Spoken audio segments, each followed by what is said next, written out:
A man getting bit by an alligator and he screams. Okay, quiet. Hey, quiet. Sit out towards me. Ow!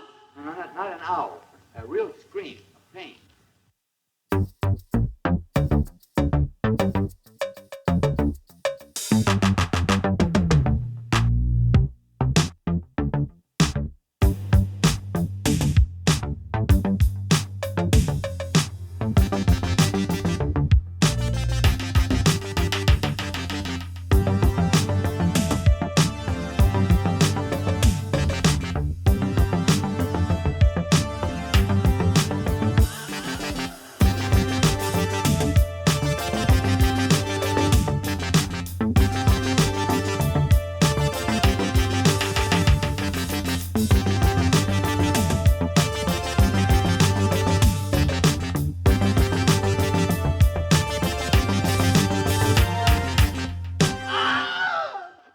Welcome back, streamers, to another episode where we meticulously plan another one of our special dinner parties. After all, we're famous for our special dinner parties. We continue on our journey through the early alts with Robert Altman's dreamlike Three Women from 1977. All right, so Joey and Lindsey, a little bit of like lore about this show is that at the beginning of each episode, Jason lets me do this like terrible intro. In which I try to make a bad inside joke referencing whatever film we're covering. Some penthouse chicken. He realizes that it's a small thing. Right. He realizes it's a small thing that gives meaning to my life. So I always like to thank him for that. You've never once thanked me for that. You just subjected me to it. And hey, it's our first time, so we don't know. Yeah. Right. Thank you. Yes, thank you. They were like, man, that was funny. That was they must do that a lot. I like to think it's some kind of trademark of ours, but I think that's just wishful thinking. There you go. Yeah, one among many. So just being a bad podcast is really our trademark more than anything else. Right. Joey, Lindsey, thank you for being our guest today. Jason, would you like to introduce our guest? Oh, thank you for putting me on the spot, though. You're welcome. You're welcome. 'Cause I had the Three Ninja joke, and that was basically all I had prepared for this altogether. So welcome back, Joey and Lindsey.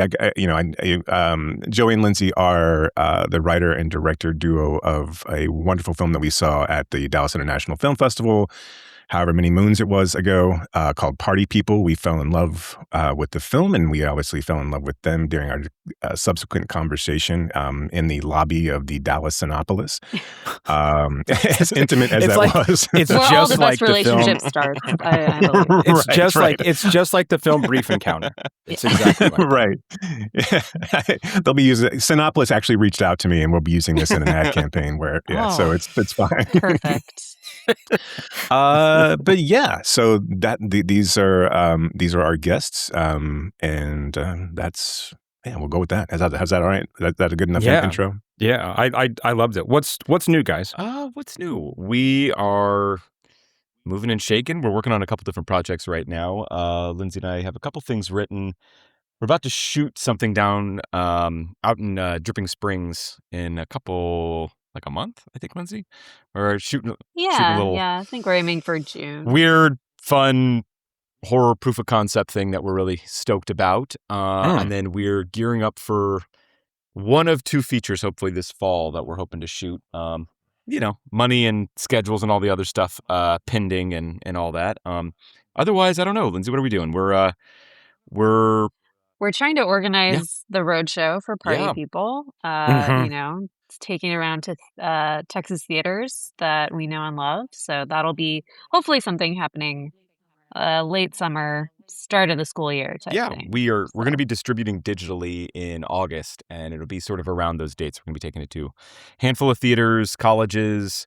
We're trying to set up a frat movie show now. But nothing could go wrong there. Yeah. As long as we're not liable, we need to really figure this out. Doing that around Texas and then a little bit in California probably as well. So that's what we're doing. It's true indie filmmaking, even the distribution's indie. So we're sort of, I don't know, we're really excited about it just to get put it in front of more audiences. And I think so many movies right now just drop digitally, and they, even if they're great movies, they kind of get forgotten. And so we're trying to build up something bigger around ours and really connect with people in person more. It is really fun. The festival circuit is great, and we did some of that. Places like Diff, and but a lot of those places you're just working with other filmmakers and you're going in and out really quick, and we're trying to reach out to audiences that don't go to something like a Diff or don't go to whatever their local festival is, and try to get in front of more faces. So we're doing that now. We're pretty excited for it. So yeah, that's cool. I mean, like even at Diff, it's hard. There's still a separation, right, between the filmmakers and the audience in a sense. Even though you do get some interaction with the Q&A, there's not really the ability. I mean, like I know you guys are around, but again, it's one of those things where some people I feel comfortable coming up to you, or they might, and it's just I think what you guys are doing is really cool, and I think especially for a film like Party People is going to resonate really well. Fingers crossed. Fingers crossed. Thank you. Yeah. We Fingers hope crossed, so. right? And it's I'm going to try to go to as many of the Great. roadshow screenings as I can, but I'm just going to Yay. stand in the corner and be awkward. Good. As long as you just guys have a shake your roll-out head bed. And disapprovingly the just whole like, time. yes, The bulbs were better absolutely. in Dallas. No. Just like yeah. just like point at you. Yeah. No, and it's not that we love the festival. Festivals are great. That's what we came up doing, and we love doing them. It's just there's something about it that is missed between festivals and giant theatrical 5,000 screen releases, which only movies with $20 million marketing budgets can do. There's something in between there that we're trying to sort of, you have your things like Hundreds of Beavers, and there's a lot of like movies that are starting to do this, and it's I don't know. There's another market out there that I think is more exciting, and you're not competing like at a festival. There's a lot of stuff to see. Nobody gets to see it all, and it's hard not to feel like competitive or some sort of weird way about the festival circuit. And I don't know. This is maybe we just want our own solo spotlight a little bit. That's probably what it is. But yeah.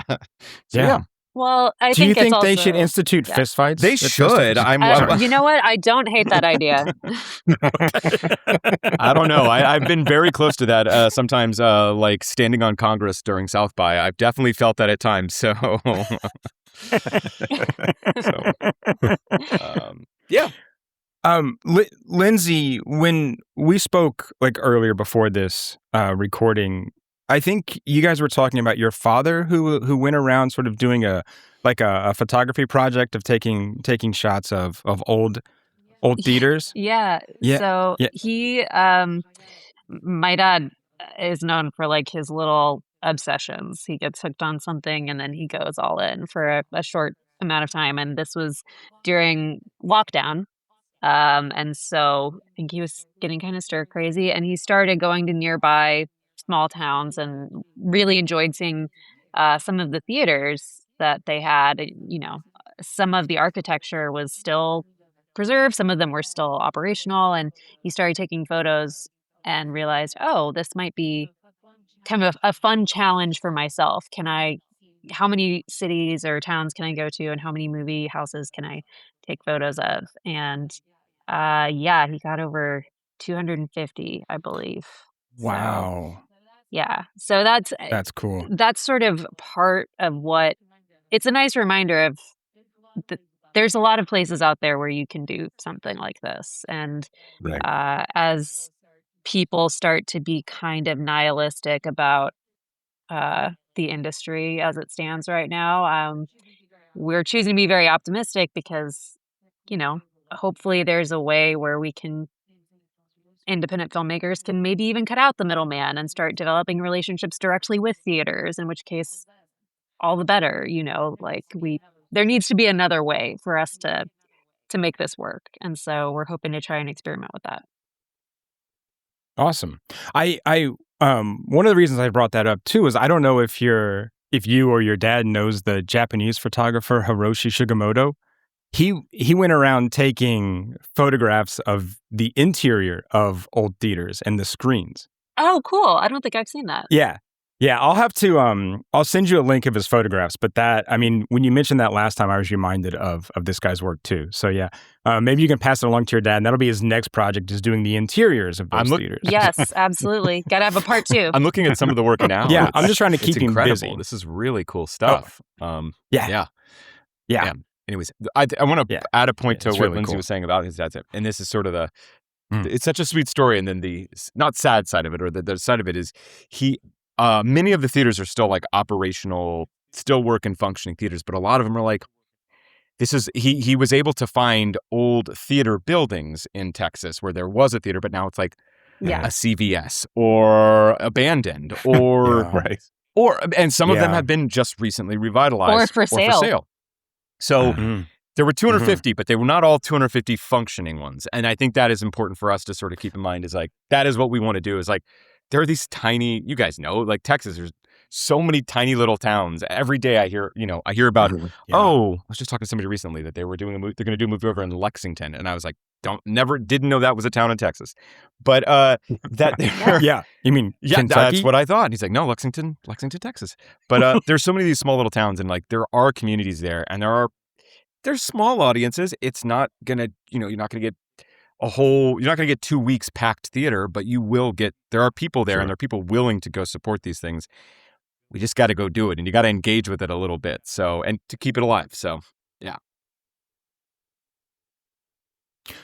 Well, more power to you. And I don't know, may the wind be strong in your sails. I don't know, what do sailors like say to people when they go like? That sounds right to me.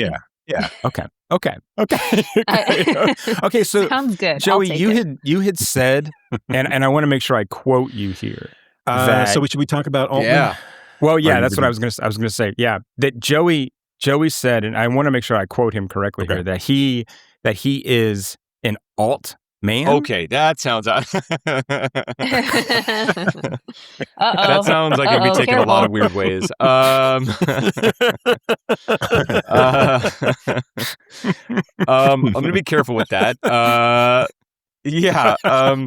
No, I'm a big fan. I'm a big fan. I think Nashville ranks very high, and sort of probably, I don't know if that's in my Letterboxd top 4 or whatever, but like it's very high up there. And I think both Lindsey and I are deeply influenced by him, both as creatives, but also just like film fans. Like, I think he sort of, I think my early intro to him was probably, I don't know if it was Nashville first. It was probably MASH, maybe, or Shortcuts. Shortcuts are probably one of the first ones I saw. Yeah. And then, I was like, this guy's doing something different. I'm really enjoying this. And I don't think I totally dug into him until, I'm getting into college, and then after college, and, like all modern film fans get into Paul Thomas Anderson, and then people say Altman influenced them. So you got to go back and got to watch all the Altman. And yeah, I've sort of, I really admire his filmmaking a lot. And they're not all great. I think he has a lot of weak points in his filmography, but I enjoy a lot of it. And I enjoy his constant efforts to, I don't know, subvert himself and try new genres and try new things and experiment. And I read a biography of his a couple of years ago, and I was blown away. I don't think I knew much about him. He was a wild guy, a lot of fun. Possibly problematic at times in his relationships and his many wives, but just such a larger than life sort of character that really seemed to like bring a whole carnival with him whenever he was putting on a show. And I don't know, he seemed to have a sense of humor about who he was and about, this industry in a way that I think, I don't know, I think a lot of other filmmakers are talked to with sort of a different type of reverence, a different type of seriousness, or a different type of like,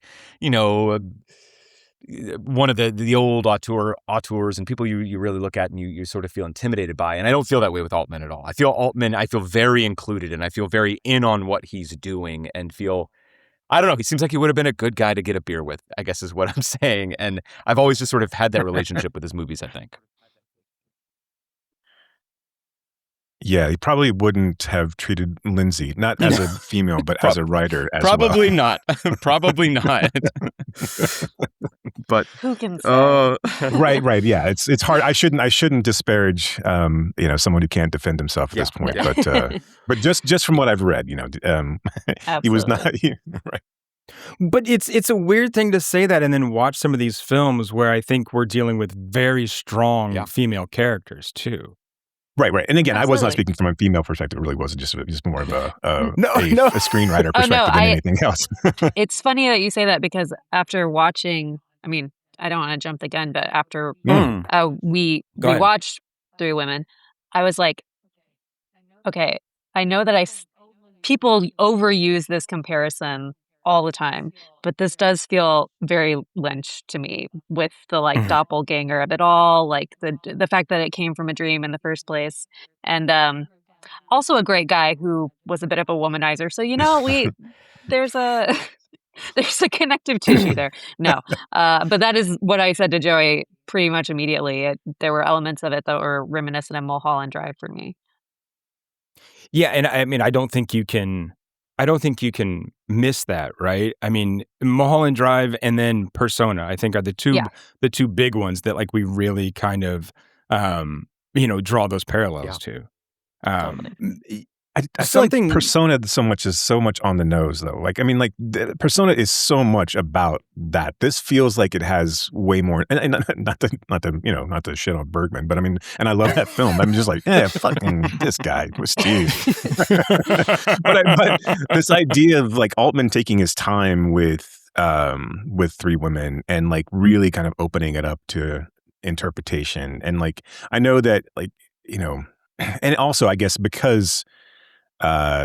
Persona has had, decades of time, like, and also influence. So that now that you look back on it now, it's just, it feels like one, you're watching an episode of Sprockets and it just feels like, I mean, it's brilliant filmmaking, but it just feels like also there's been so many like almost parodies to a sense, and like, and it's so stark and so, it's shot so beautifully, but so like, again, it's just stark and harsh.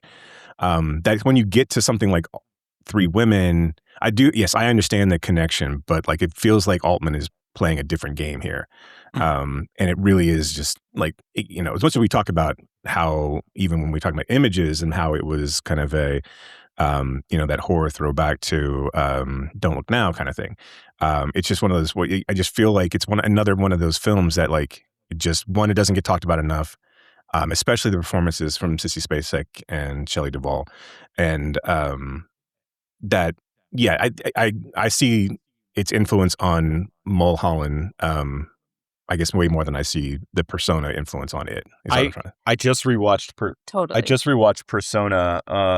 It was one that I saw probably back in college, and I didn't remember much of it at all. And I was like, and in my mind, I definitely was confusing several Bergman films together. And I rewatched it in prep thinking like, oh yeah, it really points towards Persona in relation to Three Women. And it is obvious to see it. And I was talking to Lindsey about it. And I was like, oh, I guess it is obvious when I say it out loud, but they don't feel that similar. They really don't. Right. And I think I prefer the American version a lot more. I really like like as you said, I prefer the version that is not nearly on the nose and is not so much about the shifting identities.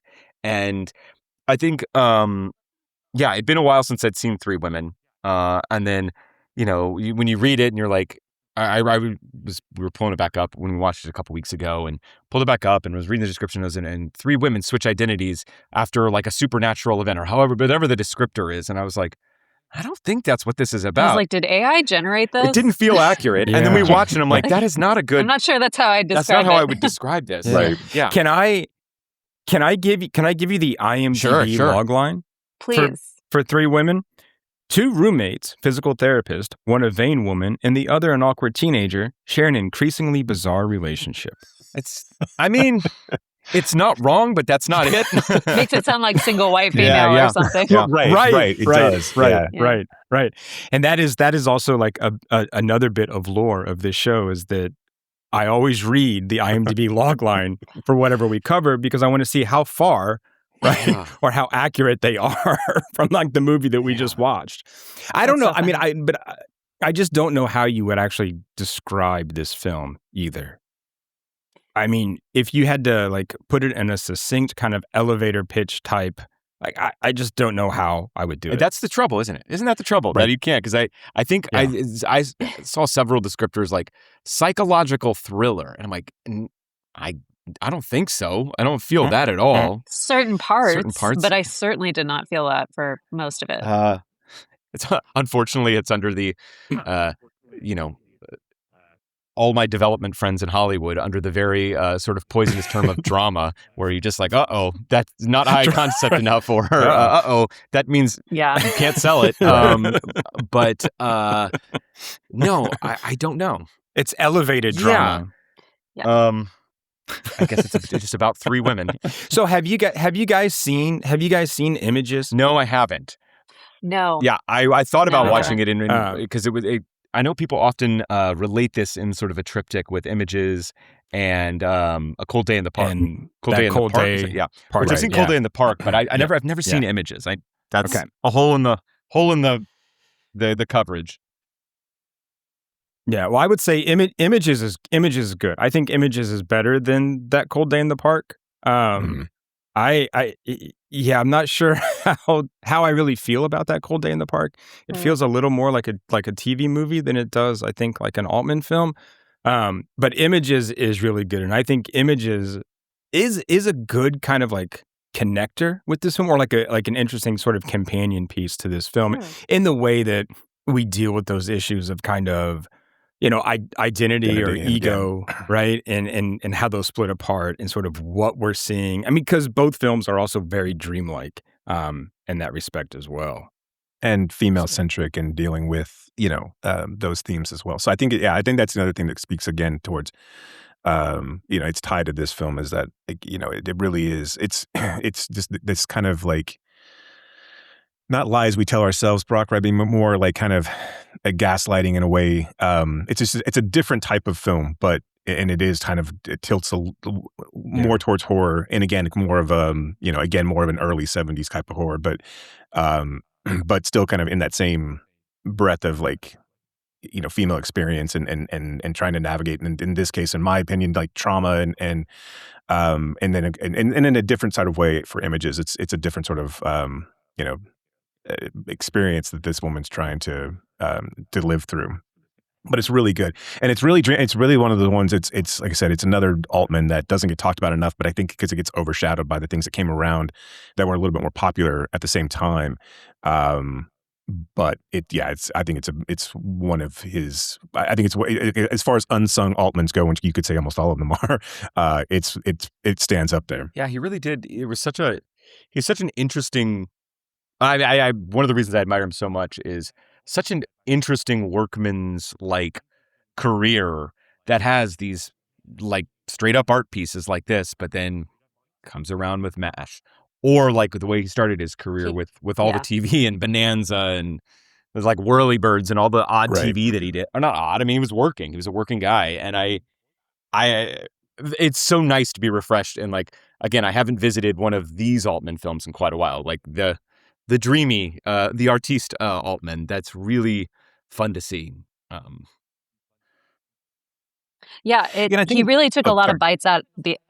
No, sorry, I was just struck when you said that. He really took a lot of bites out of the apple. Is that the saying? Where it's just like someone who's constantly making and just like, I'm going to constantly try something, and they didn't always work, but he just has such a large body of work. It's really quite staggering. And so many that are just those. You were talking about what genre is this?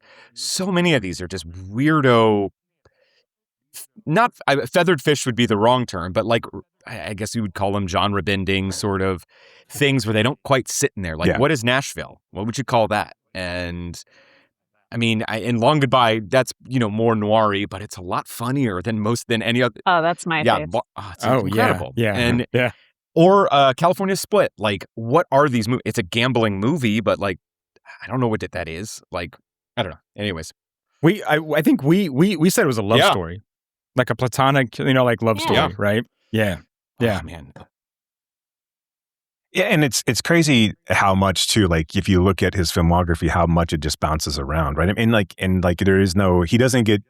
He doesn't stay in any one particular genre. I mean, he does the frat boy comedy with O.C. and Stiggs. He does a John Grisham, movie. Not well, but he does a John Grisham movie late in his career, right? I mean, like, and then something like where I think this kind of leads into something that I watched a ton as a kid, which probably says a lot about me. But like, Come Back to the Five and Dime, Jimmy Dean, Jimmy Dean, which is a little bit more of a straightforward story, but in the same sense of like, we're still dealing with these kind of senses of loss and identity of who we thought we could be in any given moment.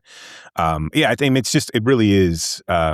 He's amazing, and it's one of the things I think. We've talked about this because we've been going through his filmography, but like.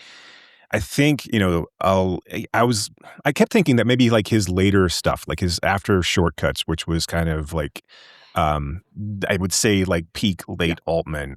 He doesn't do anything that's really bad. I mean, I guess Gosford, but he doesn't do anything really necessarily bad. I don't know if they necessarily know, but he did, like you said, Joey, he has a kind of highs and lows. So he would follow up something with like Dr. T and the Woman, and then immediately come back with Gosford Park. And it's an interesting. It's weird that he kind of. I feel like he gets lumped in with like late era Woody Allen and like where it's a kind of like every other film was good, but not. But again, it was also in the late 90s. Who cared about Woody Allen except for Woody Allen? And this is obviously all pre nowadays Woody Allen, but like who cared about Woody Allen except for film geeks and Europeans. right. Shady and he did just. I mean, with somebody like Woody. I mean, I haven't checked in a long time because I feel like, again, everything else aside, I still wouldn't have because, man, this is so obnoxious of me to say, but it's just like I feel like I got it. I feel like I'm like, yeah, I know what you're doing. I and that's rude and dismissive as an artist to say that about another artist, but it is. I don't feel like I'm learning much more about him in any one of these or about what he's going to try and do. And I never feel that with Altman. Like each one going in feels like, I don't know, he's going to try something. And as like, we endeavor to work in this fashion where you're working regularly, you're making stuff all the time. Regardless, you're not spending 3 to 5 years to get your perfect little gem. You're trying and being a little messy. And it reminds me, Lindsey and I were talking about this over dinner the other day. Like, who's the modern Altman? And I mean, they're not the same, but I was thinking like Soderbergh or somebody like him. I feel like I know what you're going to say. Yeah. And I just admire him so much. Joey is constantly saying he just makes all the time, and like that, and it's true, and it's different almost every time. Like I would never say, oh, he makes these kinds of movies. Obviously, he has very particularly iconic movies that people think of when they think of him, but like I think it's hard to categorize him, just like I think it's kind of hard to categorize Altman.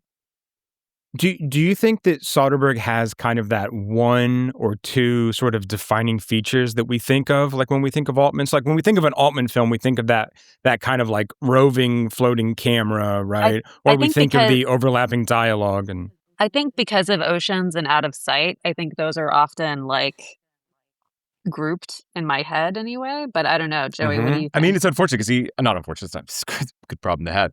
It is probably something like Oceans, which is his most populous one, and it's like the most successful probably by any metric. But then you have something, something like that.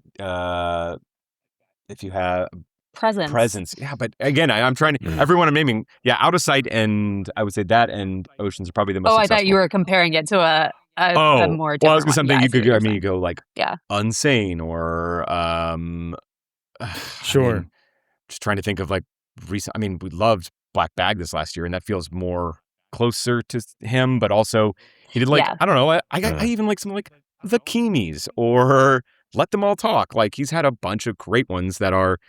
I mean, I remember getting into a deep argument with somebody over High Flying Bird. I thought it was great, and they were like, "This cinematography's trash." And I'm like, you don't get it. He's trying something here. He's doing something. This is, and I much prefer that too. Granted, most filmmakers don't have that sort of leverage and that sort of power and that sort of access to financing to do that. But when they do, I'm just so much more excited to see that. And the uncategorizability. I do think Altman has a lot more. Probably has more Altmanisms than Soderbergh has Soderbergisms. Probably.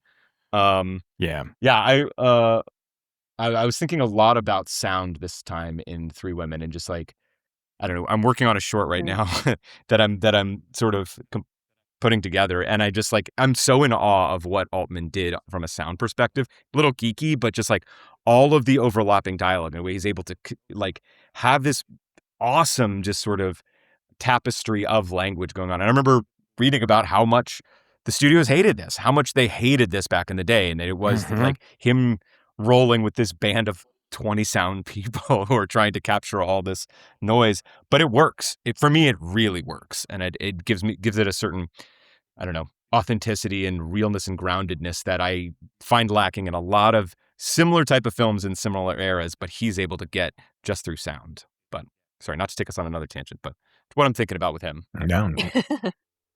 I mean, he did live kind of a blessed life, I think, in the same way that, I mean, not that it seems, that seems a little dismissive as well, but like, you know, he had a champion in Alan Ladd Jr. at 20th Century that would, you know, bankroll these, because again, but and they bankroll the production, and then when it came time to release them, they would just be like, they'll show in a theater for a week and we don't give a shit. Like, it doesn't matter, right? We'll just throw it away, which is an interesting take. But I guess, you know, in the 70s, when you had the burgeoning era of the blockbuster, it didn't really matter because everyone was making money hand over fist, so you could lose money on some of these things.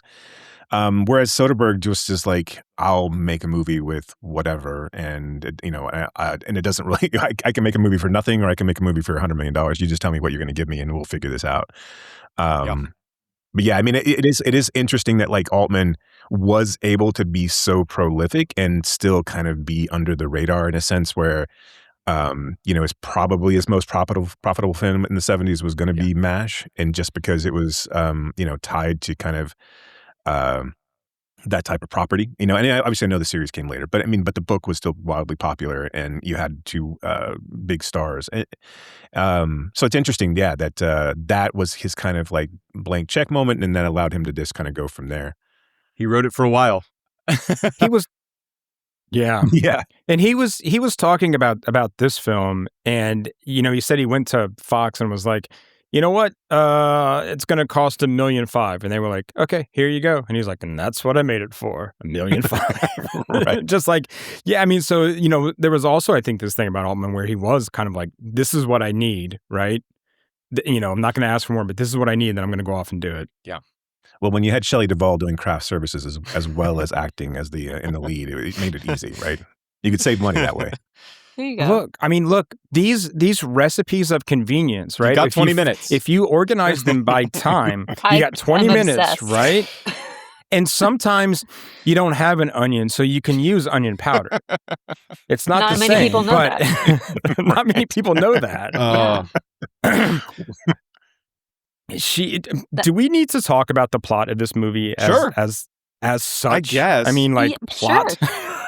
Yeah, I don't know. I liked it. I mean, I think I prefer a plot like this, where you have no idea where it's going, not in like a mystery way. Again, that's probably why people say it's a mystery, but I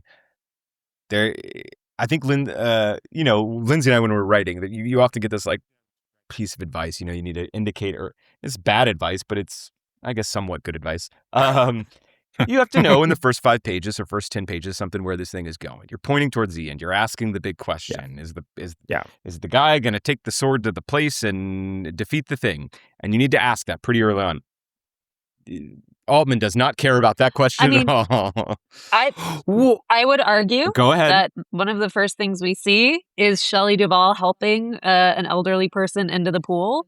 And at the very end, I feel like Willie has sort of assumed like this more like grandmother role for the two of them. So I would say, if you wanted to stretch it and say that thematically, maybe you could. I don't know that's correct, but maybe. So I think another way to kind of like put this, I mean, Joey, you know, what you're saying is, well, I had a teacher at Ohio State in the grad program. His name was Lee K. Abbott, and great short story writer. But he said you had to put the trouble up front. Yeah. Right. So like this idea of like what's I mean, what's the trouble? What's the conflict, quote unquote? And he's like, look, the trouble could be something, as simple as I need to go to the post office, right? But it is this kind of thing that then sets the story kind of on its way. And like we do get this image of Shelley Duvall helping the old people in the water, but we also get Sissy Spacek, who is just this kind of like alien in this little world. Idiot alien child. And I think just looking at her googly-eyed, she looks at Shelley Duvall like she's the most elegant, classy woman she's ever met. It's awesome. Right. And it's this kind of idea of like, okay, how do I become that? Right? Because I think we're meant to understand that Sissy Spacek, Pinky, has no idea like who she is or how to be in this world. Yeah, she's like a cipher. That for me is yeah. It's so and that funny for me is like the trouble part of that. I totally agree. And it's like you were saying, Joey, it's so funny that it's the person she's trying so hard to emulate is a person that for the first time I saw this, I was like, are we going to find out that she's a ghost? Because everyone's ignoring her the whole time. Shelley Duvall is just talking to herself. Like, I'm like, what is going on? And Sissy Spacek's like, if only I could be like this woman who everybody ignores. Like, it's just a fascinating dynamic to watch. But it's such a like complicated part of this film too. And I just mean like that it's not what we expect. Right? I mean, it complicates that relationship. It complicates how we view these two characters, because if Sissy Spacek is trying to figure out, okay, how do I act or who do I become in this world, and is looking at Shelley Duvall's character, Millie, is like, this is all the things I'm supposed to do. I'm supposed to make small talk. I'm supposed to make these recipes or write in a diary. But yes, then this heartbreaking, kind of ironic twist is that nobody pays any attention to her, at all. at all. I remember, right? These beautiful moments of her like walking down this stairs. I just laughed when she's walking down the stairs in that weird yellow robe with the little hood, and they call her Thoroughly Modern Millie, and they're all just making fun of her. And she's trying to go look sexy, and it's so tragic. It's so, and she's always like, "Oh, I'm sorry, I can't stay for your cookout right now. I've got like things I have to do." And it's like, no one invited you, but I just, I love those moments. And he's such an interesting, as devastating. It is such a great choice to have your lead characters be so weird. They're so odd. There's no straight. Sorry, not gender. There's no straight man in this. They're all odd. They're Sissy's pretty weird. Right. Sissy's pretty weird. None of them are supposed to be the audience surrogate. You should probably not be any of these people. Like, the person you're closest to would be the people at the table making fun of Shelley Duvall walking by, but we're not focused on them, and I'm so happy that we're not there. That none of these three women is normal by any stretch of the imagination. And at first, I think when we first started, I have a I'll probably get in trouble for saying this. I don't have a huge Shelley Duvall tolerance. I'm not always her biggest fan. But when it starts in the movie, and we're starting off with her, and she's talking to them, and we're supposed to see her through Sissy Spacek's eyes. And part of me is remembering it, and I'm just like, okay, it's like, I just don't buy this. It's like, I don't find Shelley Duvall cool. Like, in the first 10 minutes, I'm like, she's not cool. She's not interesting. She doesn't seem smart. And then I was a total idiot, because I'm like, oh, Robert Altman knows that. He's not trying to tell me that. And it's quickly turns into like, oh, okay, she's a doofus too. She's also like, we're not supposed to take her as this serious, the serious person to actually be impressed by. And I don't think I give him enough credit in the first 10 minutes of the movie. And he was like, yeah, he knows that Shelley Duvall's she's an oddball. So yeah, but I don't know. I always find it I'm always so intrigued by her look, though, especially in this film more than anything else that she's done. Is that because she is she's an oddball, but I mean, she is so striking that I almost feel like for me, it feels like it's so out of place that people aren't paying attention to her, because she's such an anomaly in this world that it just feels like everyone, I mean, at least everyone would be going, and maybe they're just tired of the act. But it's crazy to me at times where I'm just like, I feel like Shelley Duvall should have been a bigger star. Like, it feel like, man, maybe that Kubrick just broke her in a way that, and I know that she still worked, and I know that she moved into production and did all of the things that really she wanted to do with like fairy tale theater and all of those things after, and she still worked, right? But it feels like Altman was the only person that really truly got Sissy Spacek and how to, I'm not Sissy, but I'm sorry, Shelley Duvall, and how to use her well. Because even when she's ridiculous looking, there's something about her face and the way that he frames her and the way that her hair is cut in this, and I just found it like, I can't look away. Like she's so amazing. And I don't mean, I'm going to backtrack already. I don't mean to criticize her. She. No, I wasn't trying to be argumentative. No. I shouldn't be mean to her. But I think it is partially this. You couldn't put her in a lead role in that way. She's too specific. She's striking, but she's too specific of a flavor she always has the most expressive face on the screen. Yeah. Like, because of just the way her features look, you're sort of like, it is almost like a real life cartoon character. Popeye. Like, That's, not to reference Popeye, but it's sort of like, okay, you can't help but do that. Yeah, it got such an expressive face. Even standing next to other actors with very expressive faces, it's just her features are so fun to look at. I think Sissy's transformation in this film is also pretty amazing, because I mean, she plays so well young, and then after the suicide attempt, transforms so well into like being kind of this Lolita-esque force in all of three women's lives. I always kind of forget too, like Sissy Spacek just didn't have the career that I think that she should have had either, because I think she's so brilliant in this. She's so talented.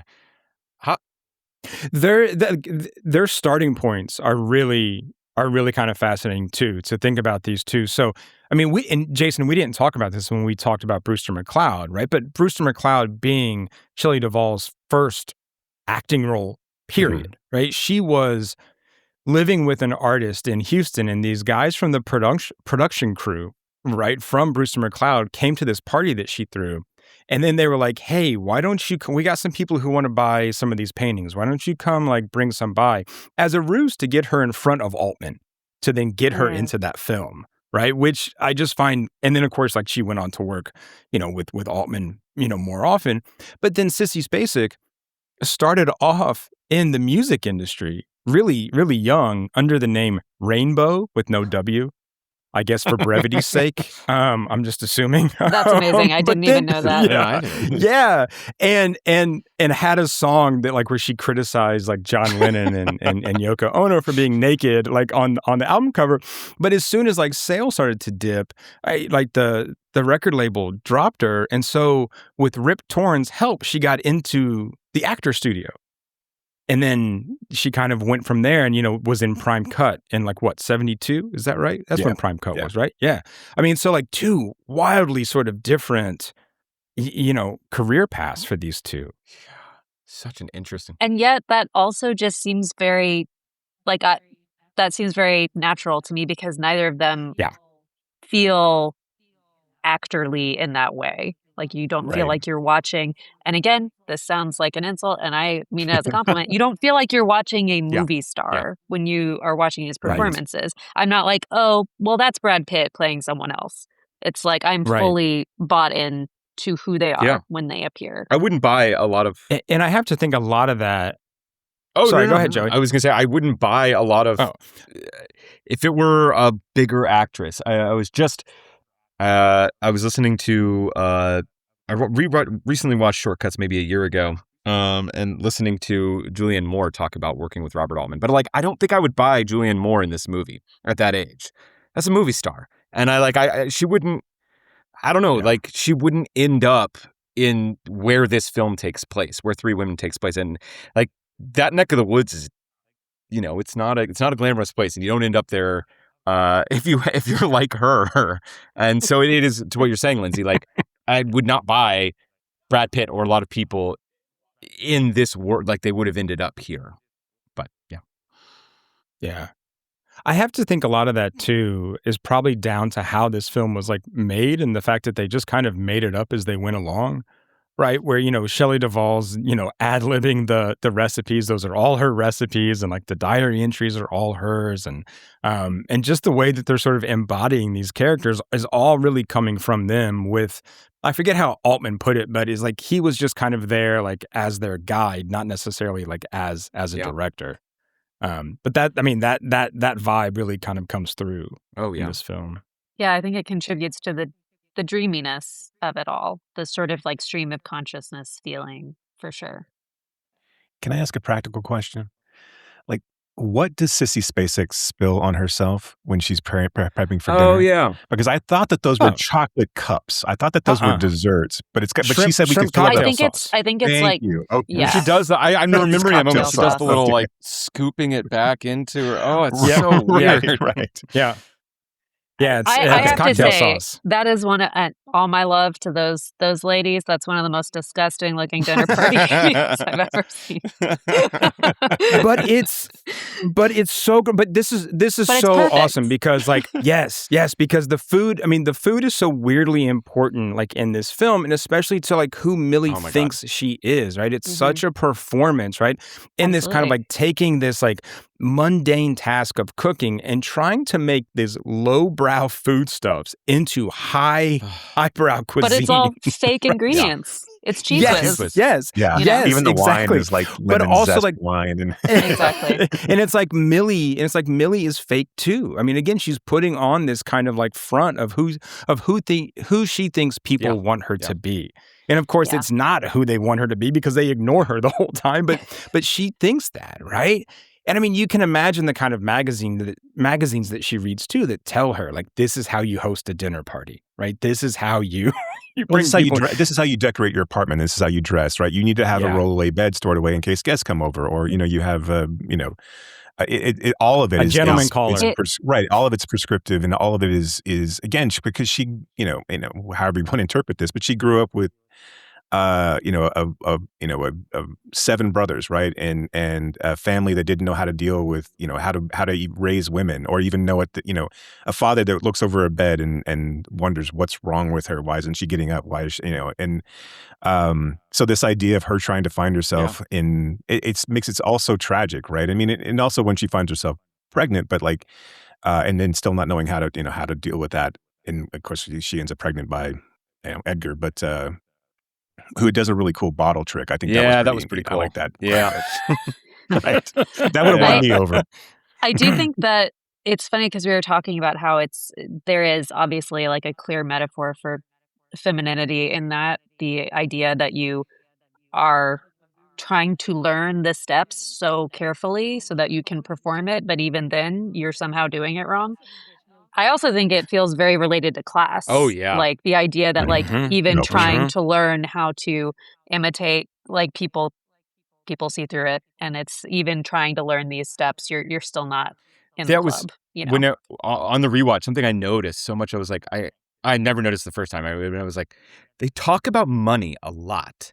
Shelley Duvall talks about like it costs this much. It costs this much. If you take this, you can. She talks about taking dance classes down. Like there's a discussion around money. They don't pay much here. The salary's not very high, and like where they end up. I mean, sorry, not to get too like film school or whatever. It's like it's outside of L.A. It's not near where the center of action is.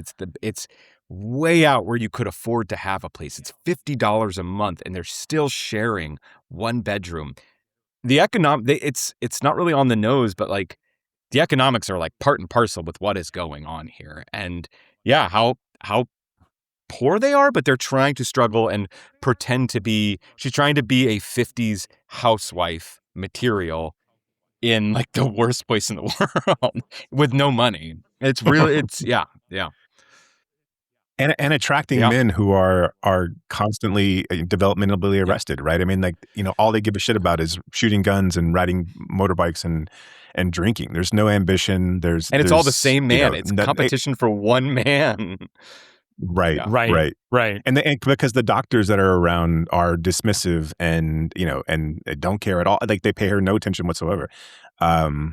Which is another, like, and that whole, and again, why she eats at the hospital is because she's trying to. She pays attract, twice as right? much She's money trying just to eat there, and she doesn't eat anything. She just sits there and Right. Yep. Yep.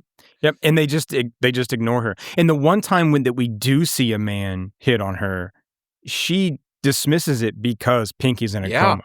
Right? The one time at the hospital where that doctor, right? Yeah. And so it's, and there, of course, we start to see the change in these two characters kind of Millie's right becoming Willie. Anyway, she's like turning into the nurturer, turning into the caring one, she's had a child now, quote unquote, like had a child in the version of. Right. Yeah. Right. Right. Right. Interesting. So, what do we make of the artwork? This is another thing that I was always been intrigued by, and and what Altman because again, I think that's also another thing that separates this film from even like their Altman films, but like just films that are like it. And again, something like Persona or even Mulholland Drive, where you have this kind of just like he focuses on it so much, and it's also a lot of times under a kind of a glaze and a shimmer of water. That I think it's one of the things that always is like I'm always confounded by it, but I'm always like intrigued by it as well. I don't know. It feels very much like we're constantly seeing not just the art, but people through what, like I feel like there are so many shots through that fish tank in their bedroom, like seeing what's going on in there. I'll be honest, I don't know what to make of the artwork, but I found it really unsettling in a way that made me feel primed for this being a more surreal experience than originally it lets on. It definitely primed me for it. I don't know. I'm sure there's some film analysis out there about like, I don't know, snakes and I don't know, shedding skin or the Ouroboros of time or... it felt like it was depicting some kind of mythology. It did. Like some tale. Yeah, and she's like drawing, I know in the first one, I think she's drawing a labyrinth maybe. And then like the first shot, she's drawing a labyrinth with these snake men. But I'm not exactly sure. I don't know. Do you guys know? Because I noticed a lot of her other paintings were snake themed and sort of like scales, snakiness. I don't know if that was to relate to, I don't know, the primality of existence or some sort of like baser, less human existence. I wasn't sure. Yeah, I mean, to me, it feels like it's all just like a warning, right? From Willie to Millie and Pinky, in the sense of like, and without being able to like, because again, my read on this is that this is, I mean, for me, it's 3 generations of women, and it's what you would tell yourself kind of as you progress, right? And so, and not wanting to interfere in a direct way, or not being able to interfere in a direct way. But that's I always just took it as like these are here that because our characters walk over them, they're clearly aware of them. There's obviously in addition to the snake men, there's kind of warnings about pregnancy and the what horrors of that would occur in this case as well.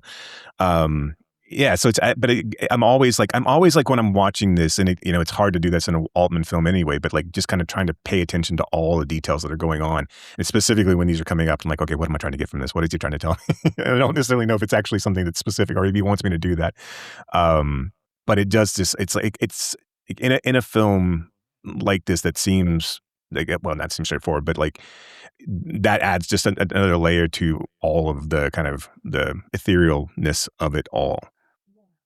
I think too that Altman talks about like if his sort of ideal movie is a painting with music. And so this idea that he doesn't want to add the hard lines to the painting, that he wants the viewer to come in and add those hard lines to the painting. And I think part of that is just kind of a call to this. Like, here's some more artwork, here's some more paintings. Figure out what they mean for you, right? We're gonna have them here, right? We're gonna show them to you, but we're gonna also kind of like move away from them and not really let you sit and like analyze, because we've got 2 hours, right? I mean, you guys all go to art museums. You know that you could spend days in front of the same painting, right, before you come away with anything, or you could come away with 100 different sort of interpretations. And I think that is one of the things I love about this film too, is that there is nothing straightforward about this, right? And I mean, Jason, your read about the generations, I think is great, but I think there's also this like layer of Millie's the only real character, and everyone else is just a kind of like another ego of her, right? Of her kind of like growing process or sort of regressing. And then there's this idea of, okay, we've had men, we don't need them anymore. I think also like in the painting and in the story We've as well. evolved past them. Yes. Yeah. Okay, we found out what that was about, and you can go now. I mean, there's a nice little Garden of Eden sort of thing, the snake with the men and the women. That I don't know. That's fascinating. I did. Yeah. I will. Go ahead. No, go right ahead. My point was going to be on another tangent altogether. I was. No, you hang up first. You hang up first. This is. I feel bad anytime I'm like talking over somebody, so my apologies. But it's just Joey. It's just Joey. You can. Just Joey. No, just to your point about everything being up to interpretation. I will say that one of the things that I really enjoyed about watching this is that I think in a lesser movie, everything would seem very clearly tied to theme.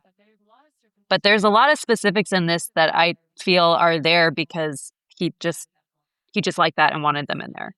It's like the little rollaway bed detail of like, okay, here's the rollaway bed for when I need you to be out here. And it's like, what? We spend so much time talking about the rollaway bed, and I don't know why, but it's fun. It's just like a really specific detail that just helps flesh out this world, even though it's kind of a surreal, dreamlike experience. It still feels weirdly grounded throughout everything because there's so many details that are so realized. And even like, Dodge City is so bizarre, but real and like tactile. Yes. Another thing. Absolutely. Well, and it exists in between worlds as well, because there's a the miniature golf that's long since been non-functional / a bar / a pool / a weird shooting stage range. for the shooting range and in a motocross area, and then the noose that Sissy herself with. Foreshadow. So it's this weird wonderland, right? Exactly. It's this weird wonderland that exists that just kind of like encapsulates this entirety of the entire and the entire fact movie. that again, it's hard not And once you get into like this mindset of it's all a metaphor. It's hard to know what is and what isn't when it's like you're seeing it all. I'm thinking Edgar himself. What his job is? He's a stunt double. He is the backup guy. He's not the eye. He's the image of the guy. He is his own type of doppelganger. The twins at the. I mean, the twins. I think that one's probably more direct. The twins at the spa that they work with. Yeah. And I like the idea that Edgar is just like a simulacra. But I think the water too is all sort of, in some way representative of birth or rebirth. And especially because we get then like the birth at the end, which is another like male that doesn't make it. I think there's something there too. What do you guys think of the twins? No, sorry, go ahead, please. I'll ask a question. The twins. Yeah. No. I was just gonna like give a like inane bit of trivia that the twins they found like in a diner. Really? Like they just stopped for lunch and let's see, how did Altman put it? And our waitress was a cute little girl, and then I looked over and she was helping someone else, and then I realized they were twins. And we had to have them in the movie. I'm like, that was it. Like, that was it. So I love it, and I love that everyone has decided. Oh yeah, we hate them. Yeah, everyone's like, we hate the twins. Right, they're perfectly nice. It's like we can all agree twins are twins evil. Are creepy. Okay, twins.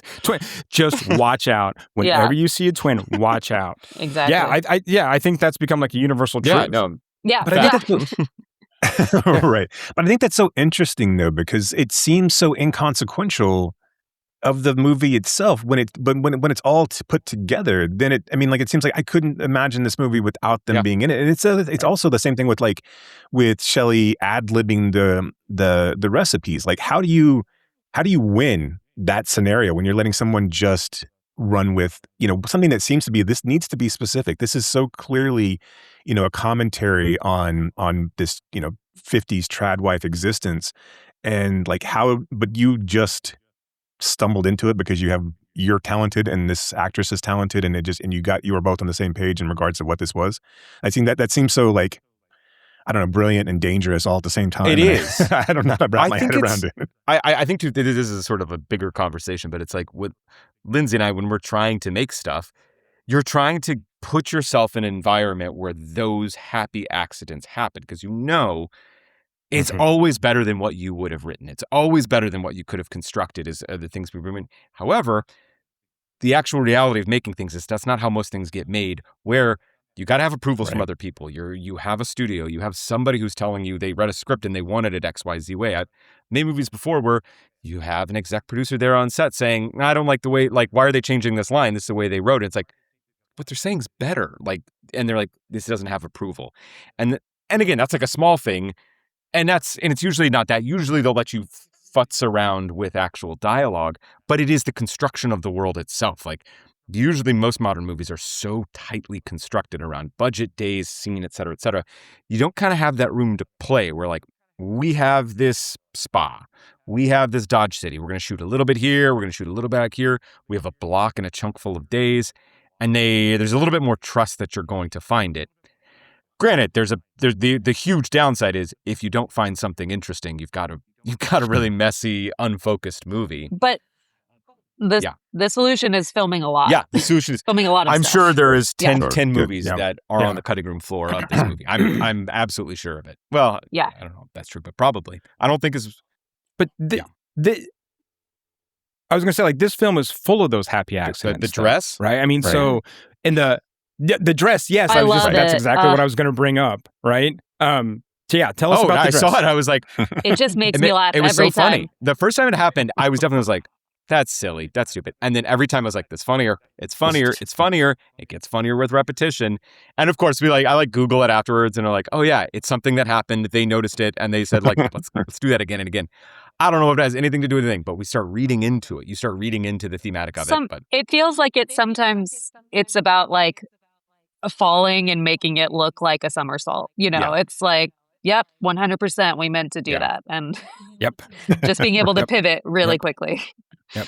But it also plays into Millie's character, totally. Right? I mean, who tries to present this kind of, prim and perfect. I mean, there's even a scene where, like early on where, Sissy Spacek like gives her a hug or something and she reaches up and fixes her hair, right? Fixes the curl in her hair. Mm-hmm. And it just goes to show like how much she wants to be so prim and perfect, but she gets her dress caught in her car. It's just this idea that he's showing us that these people have no fucking clue what they're doing. Yeah. Like they're just full of shit. So, it feels like it's puncturing her every time. Yeah. Every time she's like, got this nice skirt and then just like right into it. Yeah. And for the record, I trip and fall and play it off all the time. Good. Hey. Pretty much like every day. You gotta. Yes. Meant to do that. Yep.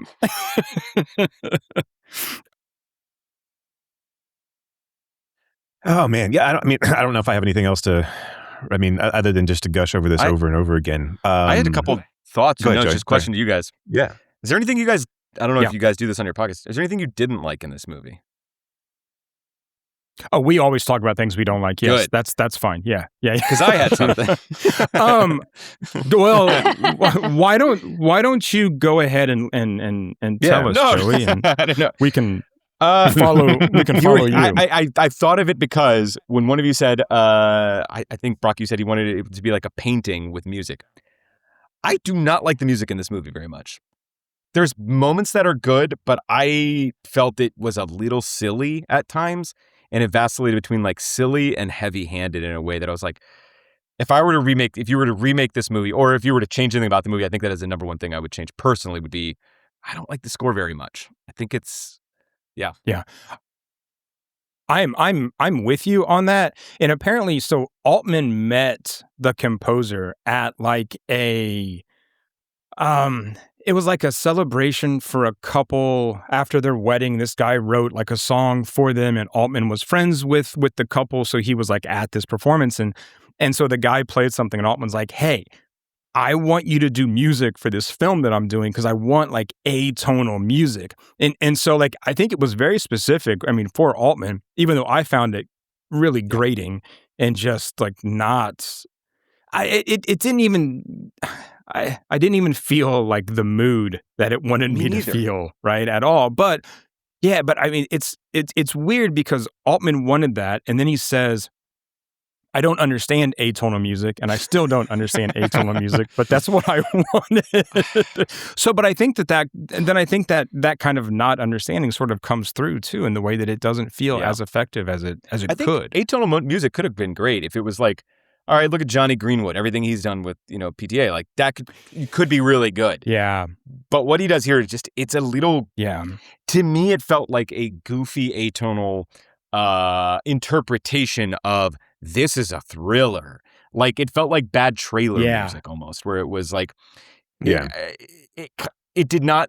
The composer did not understand like the tonal nuances of what was going on here, and just put like I'm gonna put spooky stuff on it, and like the oboes and the flutes are just like they weren't for me. But yeah, no, which is a lighter hand would have been nice. Yeah. Yeah. Well, it's such a contrast, too, with the film, like, Images, where John Williams did the music for Images. Right, Jason? I'm right, right? Okay, yes, And that, to me, is, like, so good. I think the music is such a core part of that film and how we sort of engage and how we sort of, like, latch onto the vibe of that film, too. And it's a little surprising that it didn't work. It didn't work the same way here. I think the movie's too long. Yeah, it's a little long. I think it's maybe like 20 minutes too long or so. But well, he takes the first full hour to kind of lull you to sleep, though, right? I mean, like, and I think that's part. I think not to argue the point. I mean, it's like, does it need to be 2 hours long or over 2 hours long? But I do think that he meanders quite a bit to kind of like to put you in this state of like everything's fine here, we're all good. And then once the suicide stuff happens, then obviously then you're kind of thrown into. But I mean, honestly, you're actually probably past the hour mark at that point. So this takes a good minute to get started. So you probably could have lost quite a bit of like we're just going to treat Millie like shit for the first hour of this film. Dunk on Millie for an hour, right? Yeah. I don't really love the dream sequence. The one that's in the sense of like 20 minutes or so. Yeah. Right. Yeah. Because I think that part is a little on the nose. I would almost rather us go into the stillbirth, and then I don't know. It feels like it feels like it's trying to be too mysterious. And I know this was born out of his own dream while his wife was in the hospital, and he was afraid that she wasn't going to make it. I get the imagery, but it doesn't feel. I mean, and I know there's a reason why it doesn't feel like the rest of the film. But I feel like I don't necessarily know if I need that part of it to understand, or to even think that I understand what else is going on. But that to me was like that's the only part that's like we're getting a little like almost TV movie-esque here with the way that this is shot and like colored and so yeah, I could see that. Yeah. I mean, well, Sissy Spacek was on the Waltons, right? And so maybe that's where flashback came from. There you go. And a flash forward to like if these walls could talk. So I don't know. That felt very like finger on the scale of when in reading a little bit about the movie, it felt that this is very much like, he did a little bit of psychoanalysis and he's really wants to point that out. And I think I agree with you that could have been like, we all get it. We understand you don't need to hit that as hard. Yeah. Well, and that feels like Persona to me, right? I mean, that feels like he's trying to then be Persona in that particular sense of like, I'm going to show you these horrific images that are going to flash on the screen or like float across, and then and then getting back on the bus, and then we'll come back. Yeah. I mean, Altman sucks. Like, I mean, we should just come out and say it. This is a shit film, and no one should watch it. or Persona. Yeah. Fuck that movie too. Right. If you have one takeaway, please. Yes. If you're listening out there, what we really want you to know is that Bergman sucks. And then Altman, as the American Bergman, he sucks too. Just watch the Shailene Woodley 3 Women or whatever. That when I searched for the movie to rent it and that came across, I was like, what is this? Just do that. Watch that instead. Boy. Yeah.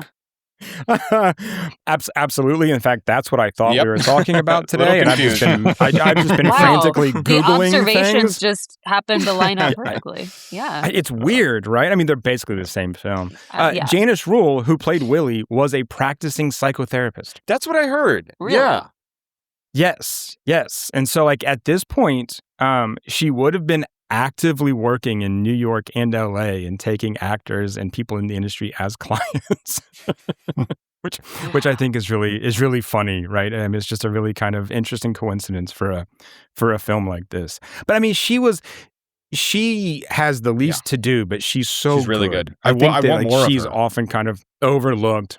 Yeah, exactly. Well, and apparently there was a lot more like that she had done or that was like in the script, and they just cut it out. And Altman was like, "No, you don't get it. Like, we just kind of need your presence." And he's like, "You're great, you're fantastic, but like, that's not what this needs, right?" But as it feels I mean, foreboding. she was, yeah, right, yeah. The fact, I think if we got that. more of her, she would seem less enigmatic. Yeah, exactly. One of the interesting things that I found about this film that I really didn't think about until this was, I mean, Altman was talking about working with cinematographers and working with lighting designs. And he said that he refused to let anyone do like Rembrandt lighting. He's like, I don't want hot lights. I don't want a key light. He goes, I need to be able to just like wander around. And so you need to light for that, right? I don't know where the camera's going to be. And I don't want to have to worry about if I say I'm moving the camera that you then have to relight it. And and of course, then Altman goes on to say, if you're noticing the lighting in a film, the film is either terrible or you're a lighting student. And I was like, well, I don't know that that's necessarily true, but I but I love a hot take. Right. Yeah, I know. And I'm just like, wow.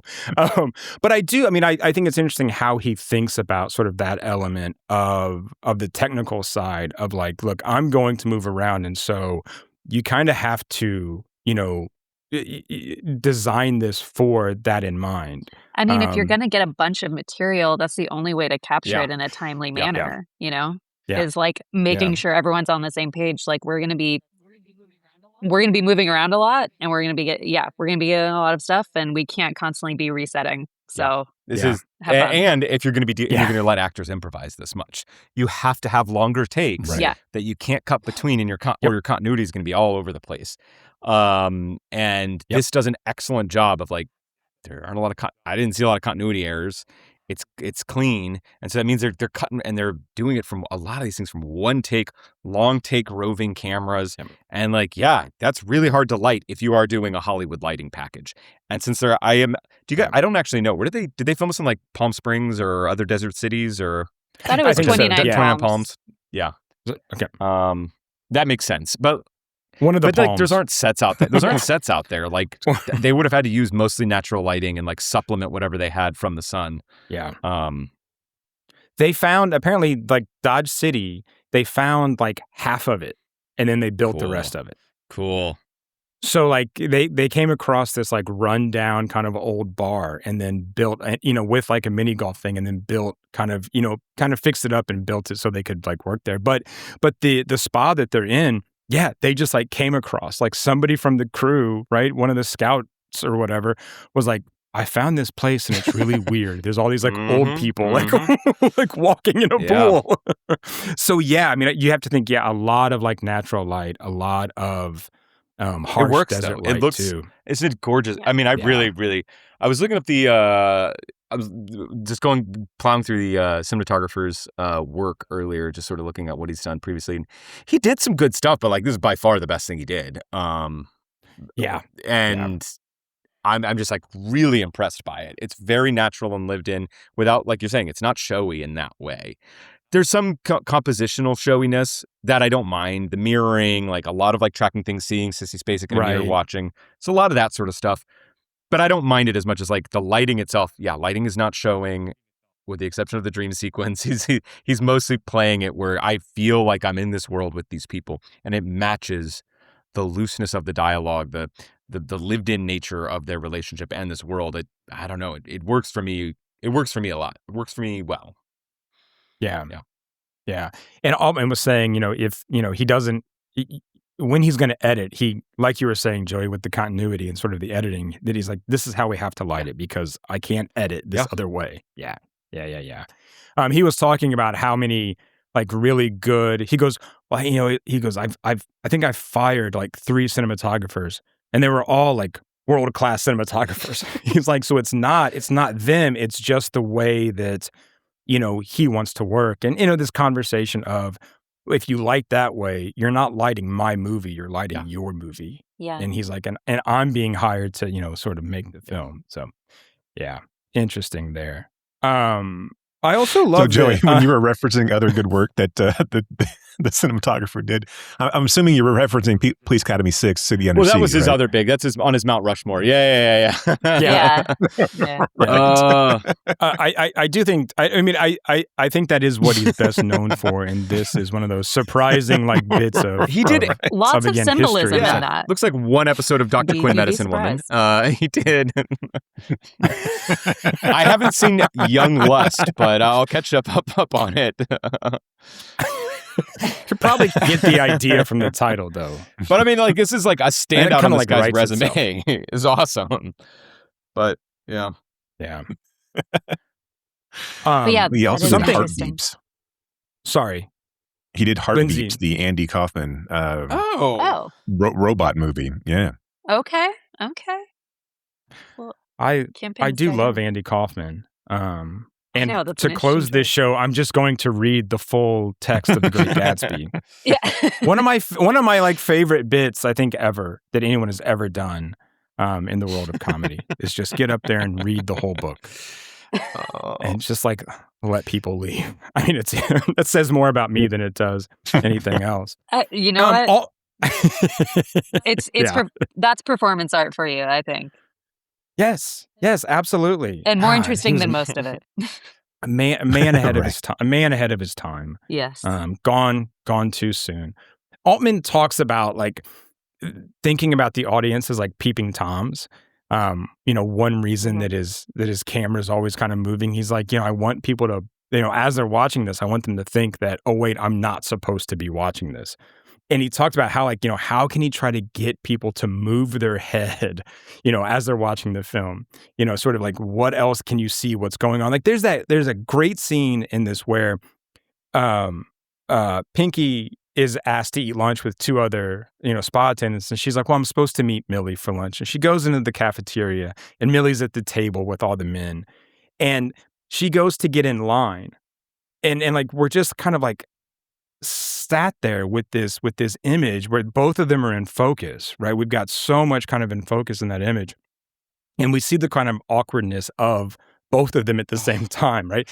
The awkwardness of Pinky wondering like, what do I do? Where do I go? And the awkwardness of Millie talking when no one's paying attention to her at that table. And I think to me, like, that's just one of, I think, like the better composition shots in this film. That's great. And what it like lets me see kind of the whole time. And I love that you're talking about him and the way that he shot this movie. I remember that scene in particular. I remember like seeing it and like it kind of tracks him across. She goes up. She asks for something weird, like she asked what a French dip sandwich That's right, is. a French dip. Yeah. Again, another weird food thing. But like I think a lesser movie, like it does a nice little tracking shot, and she's just going through. She asks for it. Now I can remember clearly exactly what we're talking about. She's in focus over there, but I think the way he shot it, he just gets it all. I don't need any more than that. Because he's so good with sound, I know what's happening. I don't need the like shot of the dirty over the shoulder of Pinky on the lunch lady telling what a French dip. Reverse on Pinky saying, no, I'll take the other thing. I'll get the melon. And then like back and forth. And like it would have been like 3 setups to get that. And I was like, Mom was like, I don't need it. It's all texture. It's all part of it. I'm going to trust that this is beautiful enough. You don't need to see standard coverage for it, and we'll get what we want from it. And it takes a fraction of the time, so you can move a lot quicker. And like, I don't know, that's good. Excellent point on that one, on that shot in particular. It's a good one. Yeah. Yeah, I think it's evidence of the fact that like if the emotional truth is there, we don't even need to understand what people are saying. We're there. Yep. Like we get the dynamic of the scene. Yep. And like that's something that he's very good at. And this all kind of goes back to a point, too, that Joey said about how kind of structured and constructed and controlled like kind of modern films are, or at least appear to be, right? Because because it seems like, again, like maybe that modern film would have, right, that shot reverse shot, right, rather than just kind of letting us kind of sit there in that moment. I think that something that we have talked about a lot with audiences, I think, did Mario tell us this, Joey? I don't know, When maybe. he was saying that, people are stupid, audiences are genius. Like, in terms of like getting notes and things like that, it's like individuals, that's one thing, but when everyone is kind of in a space together, you can give them more credit than a lot of filmmakers do, I think. Like, people intuit a lot more than I think some executives think they do. And so they feel the need to like spoon feed in certain ways. Yeah. And that's as we've gone through this. I think we do this a lot with most of the directors, but like as we've gone through Altman in particular, it's one of those things we've always kind of like would love to be able to turn back the clock and to be sitting in an opening night theater watching three women with a kind of knowledgeable audience and just seeing how this washes over. For MASH, it was one of those ones where it's like no one's seen anything like this in regards to overlapping dialogue or, us listening more to the, the extras than the actual main cast. But in these types of films where you are just kind of sitting there, I would imagine in like, because again, you don't have a synopsis, right? Or if you have a synopsis, it's completely terrible. The trailer for this, who the hell knows how they marketed this in the first place, right? So either you're extremely pissed off that you're not seeing a single white female, or you're or you're just enthralled. But I mean, like that first moment, like when Sissy decides to commit suicide. And then that heel turn, it's so I can't imagine like what it would have been like just kind of walking out and having those conversations after this movie was over, absolutely not knowing anything about the movie whatsoever. And of course, by this time Altman, so maybe it is a little bit more knowledgeable of the crowd, but still, it had to have been amazing. Where does just the two of us, it was really fun to rewatch because I hadn't seen it in a very long time, and just. You're right. When you were talking about the first hour lulling you into a sense of like, okay, I feel like I got this. And then it just like completely turns everything on its head. And I was just going to say, like, even if you know Altman, even if you've seen the other films, you're still going to be surprised. You're still going to be shocked by this film because this isn't OC Instincts. This isn't Thieves Like Us, right? This isn't any of those. You're just kind of like, what the fuck did I just watch when you walk out of there, right? And hopefully you like turn to whoever you're with and you're like, what the fuck did we just watch, right? So, talk to me about this. Because it has to be, I mean, it would have had to have been such a conversation starter, regardless of how well it did or didn't do at the box office. Yeah.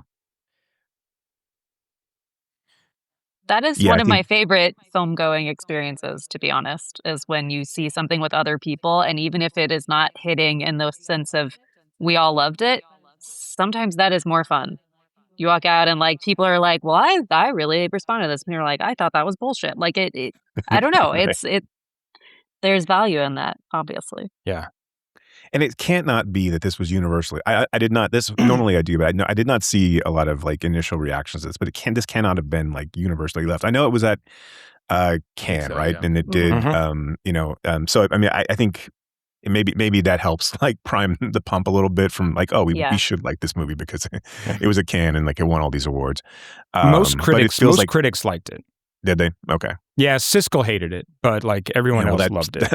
Which is weird. Which is well. Look, hey, let's give Siskel a break here. Okay. I know that everybody's an Ebert household, and that's fine. He gave it 4. He loved it. He gave it 4 stars. So like, but I mean, even Ebert was like was the best. Yeah, Ebert was the best film of '77. Oh, wow. Yeah, and Siskel was like 2 stars. I didn't enjoy my time there, and it's like, okay. Right. They but both commercially, Kingpin, though, so it was fine. Who doesn't love Kingpin? I'm kidding. I was joking. I was just. They looked into the TV screen and like begged filmmakers to make more movies like Kingpin. I don't know where you guys stand on Kingpin, but they were like, "That's the Woody Harrelson, why aren't people doing the this? bowling one?" Yeah. It was the Farrelly brothers. Oh, of course. Yeah. I mean, that makes sense. Prior Isn't to that Dumb and Dumber. that's the sequel to Something About Mary? Is that Yeah. No, not Something quite. about bowling. No? Yeah, Oh. no, I have not seen it Yeah. since. I think I No. as a kid, I would have been like, I don't know, 9 or 10 when I saw that. So I don't remember. I probably thought it was great then. I probably really liked it. You were really into Yeah. bowling at the time too. So Well, we'll bring you back on when we do our Farrelly Brothers series as well. So Perfect. How has your which will be coming if I soon. can again, I would love talking about three women, but how has the trip through Altman been for you guys? Where does this one rank for you, do you think? So we decided to do Altman in the 70s rather than trying to take Yeah, on I was gonna say everything it'd be that a he long did. one. So we started with Yeah. MASH, and we're going to roll through A Perfect Couple. Oh, cool. Starting, so and we bounced around a little bit. We've kind of gone out of where we haven't covered Thieves Like Us yet, or we haven't covered Nashville or Buffalo Bill, Yeah. so that we're a little all over the place. I don't know. For me, I like you, Joey. My initial entry. I mean, I'd seen MASH growing up, but like I had also always seen the TV series MASH. So when I came back to it, it didn't make a lot of sense to me. I mean, I got it, but I was like, to me, like I spent a ton of time, like I said, watching Come Back to the Five and Dime, Jimmy Dean, but I also then like kind of got reintroduced during Shortcuts. So Shortcuts to me was always like the pinnacle of Altman. But I think, in this series, I think he really, like you said, Lindsey, I think my favorite is The Long Goodbye. I think it's the most complete, and like, I think he's utilizing his people the best, and it has everything that you want in an Altman film and the things that you don't, as well, in a sense of like, it's a little bit more straightforward, but it still plays with the genre. Elliot Gould is so great that it's just hard not to fall in love with that film. Yeah, I mean, I think 100% that's the best one. I think that since we've started this kind of series, I think I have a real soft spot for Brewster McCloud. Really? Though. Yeah. Okay. Just because it's so kind of weird. Right.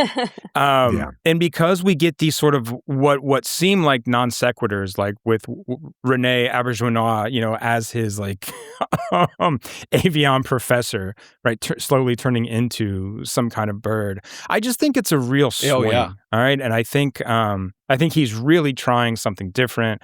I think he's really going for it. Even though it was like just after MASH. I mean, so I think there's a soft spot for me with that.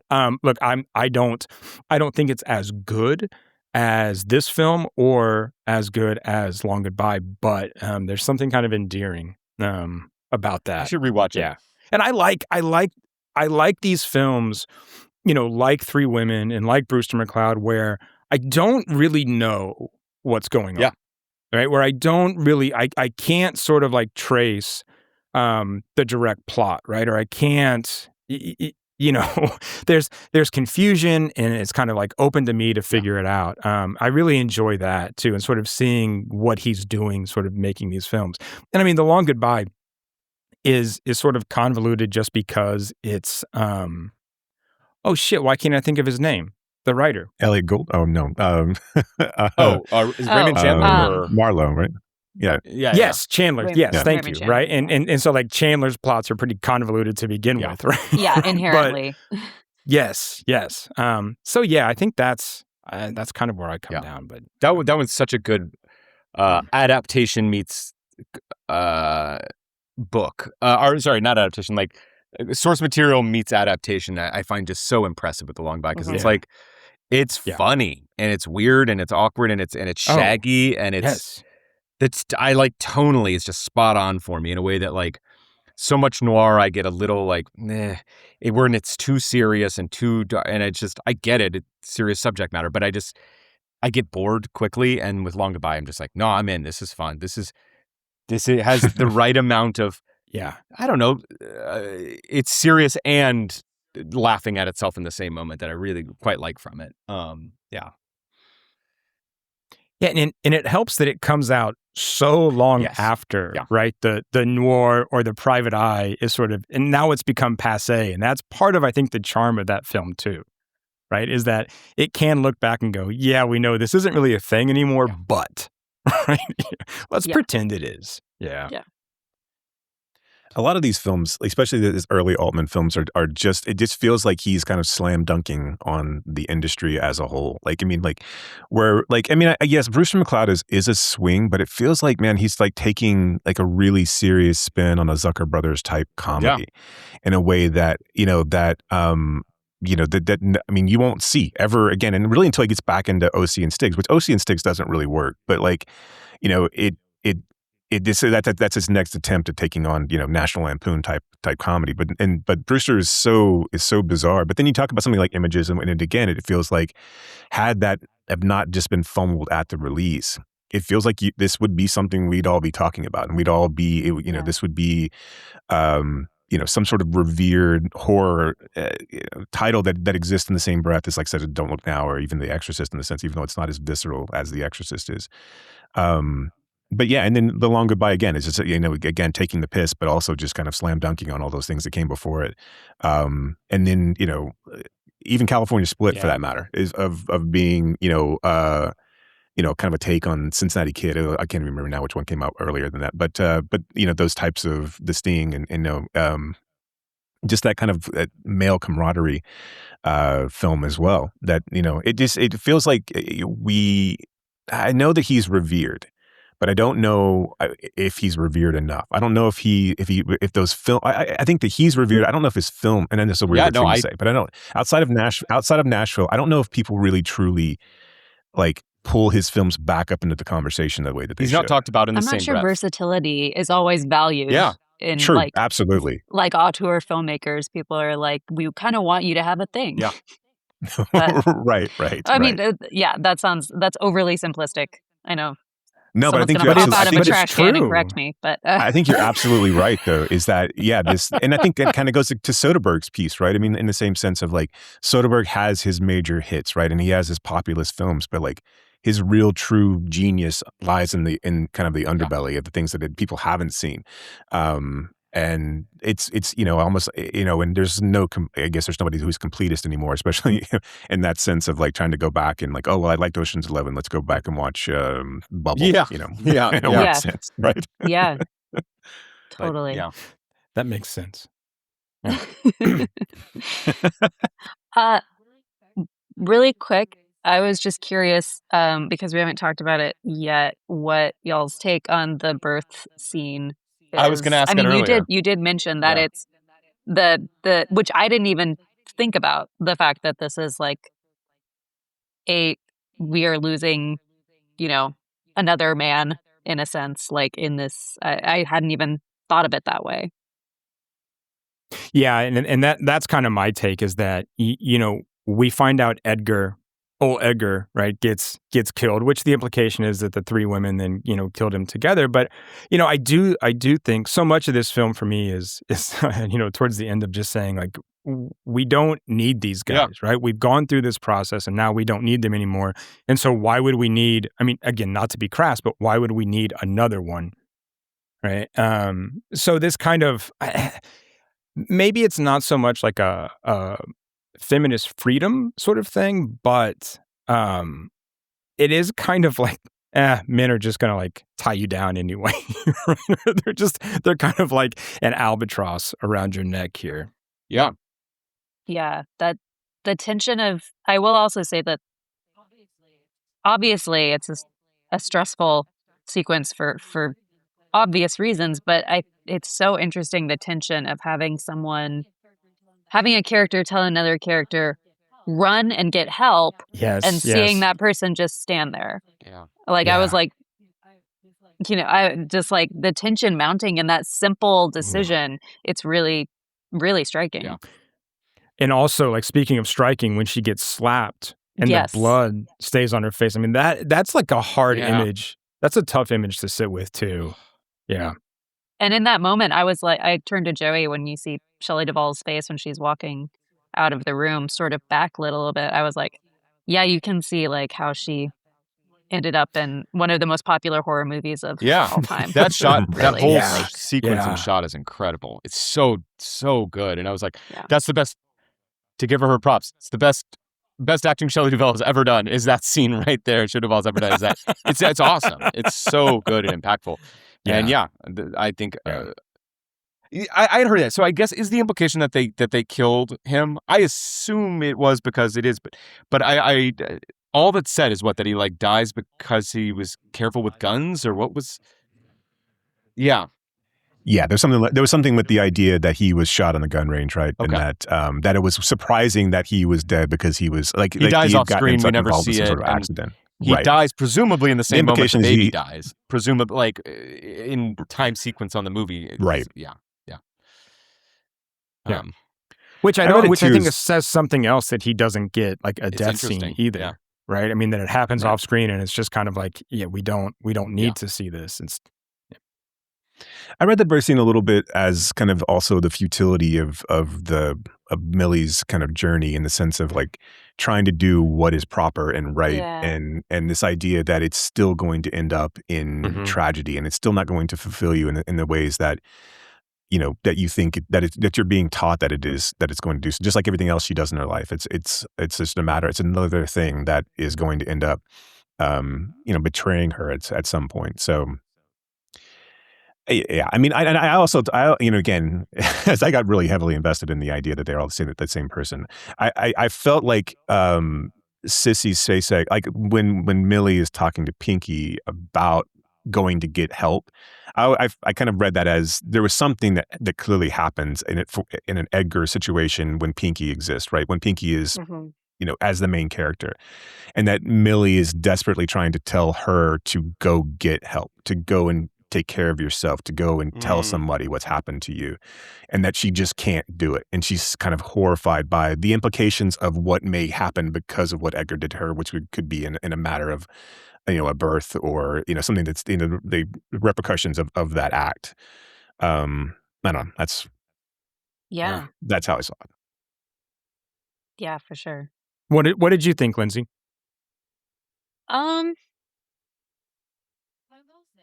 I will say that in that moment, I did find it kind of striking. Like my heart was with Millie more than the mother who had just lost her baby. I think because, I mean, obviously we've been with her a bit more than we've been with Willie, who has kind of been haunting the movie essentially. But to your point, it's very sad. She is constantly ending up with these messes on her hands, and she's trying to do everything that she's supposed to do. And she's getting, in some ways it feels like she's interpreting that as I am getting it wrong. I'm doing this all wrong. Like, and that that part definitely made me a little emotional. And it's interesting you say that about the Sissy Spacek character, because I wasn't sure what to think about her not going to get help. To me, more than anything, it's maybe an exploration of people don't always behave in understandable ways in terms of like traumatic events. When you'll hear about something horrible happening and be like, well, if I was there, I would have, and Right. it's like no one knows what they would do in these situations, and I think to me that's what struck me about that decision. Yeah, even if it is sort of taking care of yourself, right? That is still one of those things that, when are people ready to talk about that terrible thing that happened to them, right? And who are we to tell them when to do it?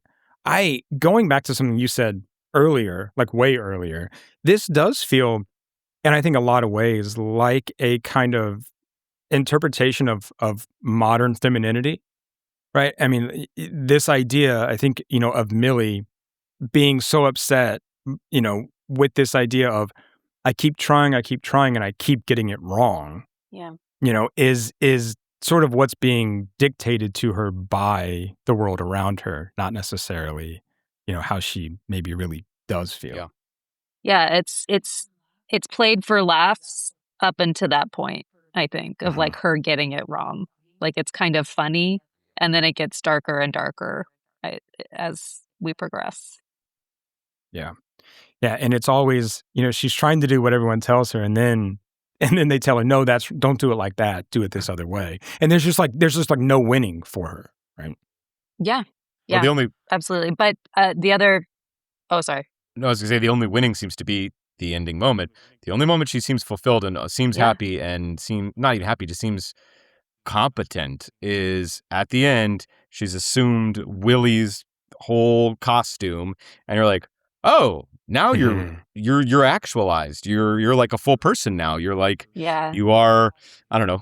I guess the moral is like radical feminist separatism. Like, just go off and live in a commune. You're going to be a lot happier. And I think Altman would say, like, you should stay clear of me. Go live on your own. You're going to be happier.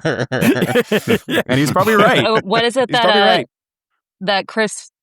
There's that Chris Fleming joke where he's like, yeah, men can't do communes. We turn them into cults. Yeah. Like, women can do community, but men, we turn them into cults. Yeah. Well, and there's another conversation to be had about power. I mean, as well, within that joke, right? Of turning them into cults because I need to be worshipped, right? The big man with the gun and the like, Yeah. And the let me save you from the fake snake and the And the dirt bikes. Got to watch out for dirt bikes. Oh. Anything else we need to cover here, guys? Or I really thank you guys so much for having us, because it was just such a nice rewatch of like it's a really good movie, and there's just so many little pieces I really enjoyed throughout the whole thing. There's I don't know, I really liked a lot of the secondary and tertiary actors. John Cromwell, like when he comes on screen, I'm like, oh my God, it's I knew of John Cromwell, but the second I saw it, I was like, is that James Cromwell? No, he's not that old. And looked and was like, oh, it's his dad, of course. He's awesome. Dad. The doctor that looks like there was the one weird doctor in there. I thought he was gonna play a bigger part. He looks like Danny Houston. Oh, Dr. Moss? He doctor in the rehab clinic early on. Yeah, I think that's Dr. Moss. Like, it looks like Danny Houston. I was like, oh my God. And I thought it was him. Not old enough. More doppelgangers. Colors. I love the color in this movie is incredible. Yeah. All the like costuming's great. The yellows, the pinks, the like Millie's whole world. It's so well done.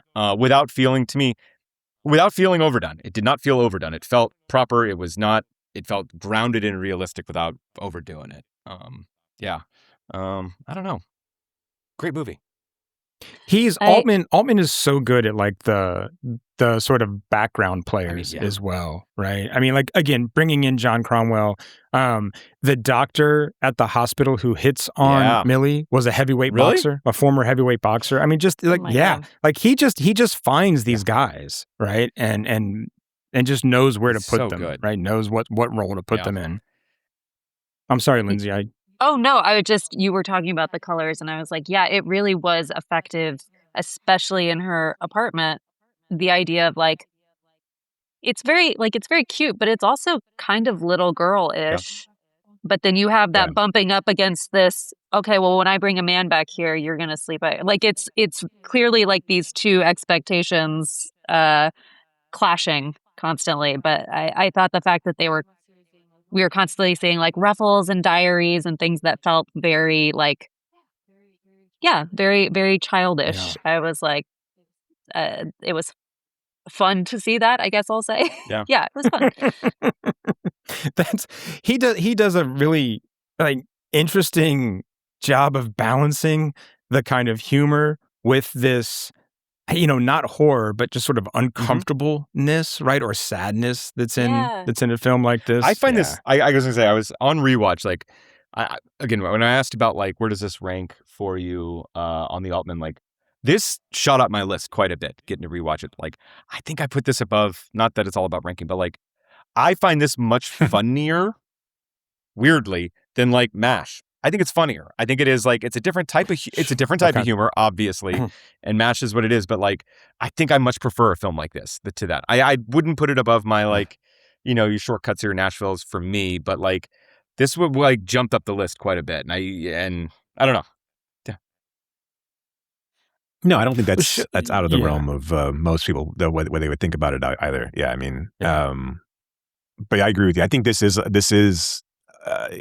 funnier in a much less direct way than MASH is funny. And then of course, I think MASH loses steam. And we've talked about this as well. But MASH loses steam as soon as it hits the football section, and then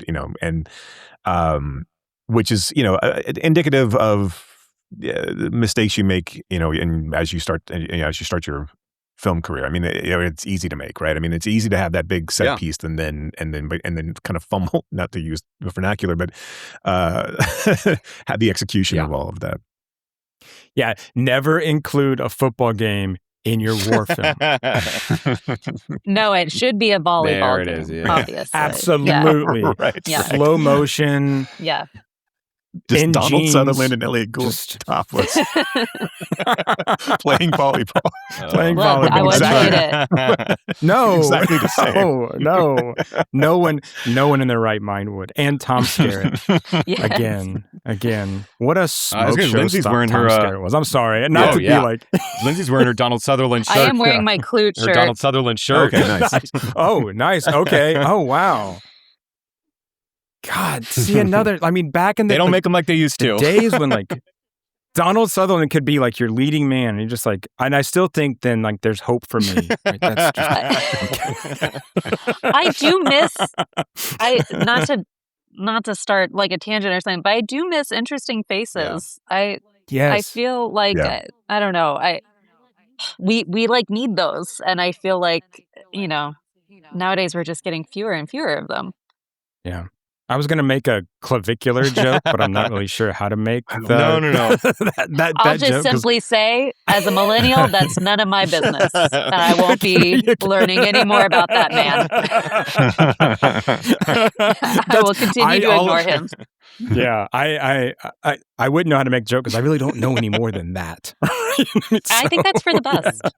Yeah, oh, absolutely. We're happier for it, Absolutely. I think. Yeah. We're all better people for it as well. Yeah. Look, I could keep talking to you guys. We could keep talking to you guys all day long. But I want to make sure that you're able to go and have a rest of an enjoyable, relaxing Sunday. Because I imagine talking to us has been incredibly stressful. I know, it's been so combative. Right. I know. Well, listen, don't start with me. Listen. No. I would lose that fight, and I would lose that fight happily. It's fine. So, don't worry about it. But thank you guys. Thank you guys so much for coming on to talk to us. Yeah, absolutely. We love talking to you. We love the insight that only you two can bring. And we're excited to, and I don't want to spoil it, but we're excited to see you in a couple weeks. That's right. As well. Yeah. Look forward to it. Yes. Yeah, that too will be a blast. Jason, anything else we need to add? No, I think we're good. No? Okay. Again, Joey, Lindsey, thank you so much. And to all of you out there listening, thank you for listening. And keep screaming. Thanks, guys. You don't say it. Don't not say it just because we have guests, right? It's okay. Thank you.